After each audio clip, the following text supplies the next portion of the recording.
Shabbat Shalom. Let's study this week's Parsha Bahalotcha with Rashi's commentary to continue our learning of the weekly Torah portion with our commentator of the year, Rabbi Shlomo Yitzchaki.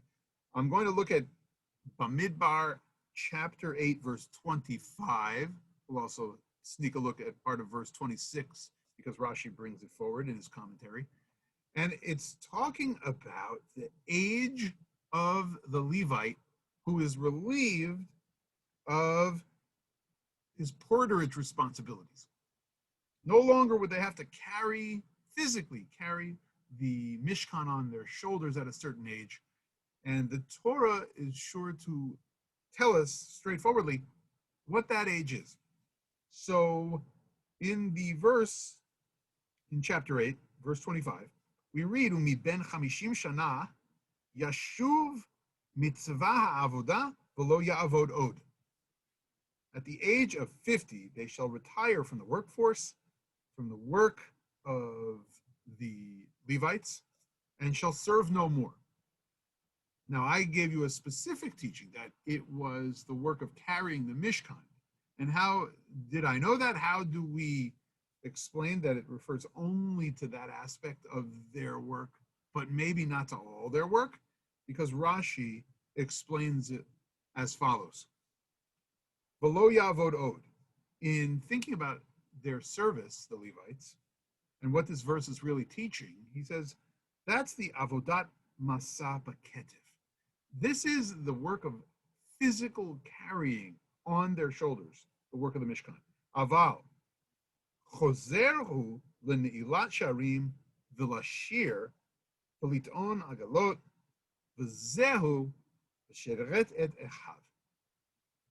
So Rashi says, we learn from reading the first part of the next verse in the Torah, which says that he is going to join with his brothers, that he's still going to serve with his brothers, that he must serve in the ways that he is physically able to, but we take the responsibility of physically transporting the Mishkan now, literally and figuratively, off his shoulders. He's going to still lock the gates, Ne'ilat Sharim. He can be involved in keeping the sacred precinct secure. V'lashir, he can still join the chorus. And as a matter of fact, with all the wisdom he's attained, one might think that he could help teach the songs. V'liton agalot, he could even load the wagons if physically he's able to. So it's not a full taking away of the work of the Levites. It's a recognition that at a certain point, our bodily existence changes. The Torah recognizes the arc of our existence. The Torah actually uplifts the aging process and even suggests that it's a saging process. We become wiser. We gain more life experience. Here we see things.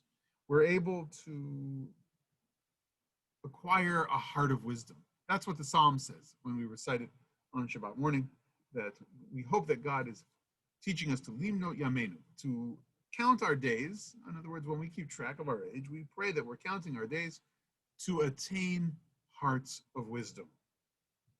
Judaism indeed equates aging with saging. And because of that great place of an older individual who is a sage in our eyes, who has acquired wisdom, we refer to that person as a zaken. And what does the Gemara say is a zaken? Ze shekana chokhmah. That's one who has acquired wisdom. An elder, a zaken, is one who acquires wisdom and has acquired much of it. That's insightful. That's the Torah truly respecting the experience of what it means to be human. There is so much more to say about growing old. And let me commend to you, it's available on Amazon for purchase, Rabbi Harlan J. Wexler's wonderful book, his study of ideas and aging in rabbinic literature. The book is called Old is Good. And it's a wonderful investigation into many sources from the Jewish tradition, and he refers to so many worldly sources as well, that reflect on what it means to grow old, what it means to sage, what it means for societies to consider the ethical implications of the way we think about those who are on in years. So, worth getting. Old is Good by Rabbi Wexler. And that's what the Torah and the rabbis have taught us. And with that, we can live out what the verse calls for in the book of Leviticus, V'hadarta b'nei zaken. You shall rise before the aged and show deference to those who have acquired hearts of wisdom. Shabbat Shalom.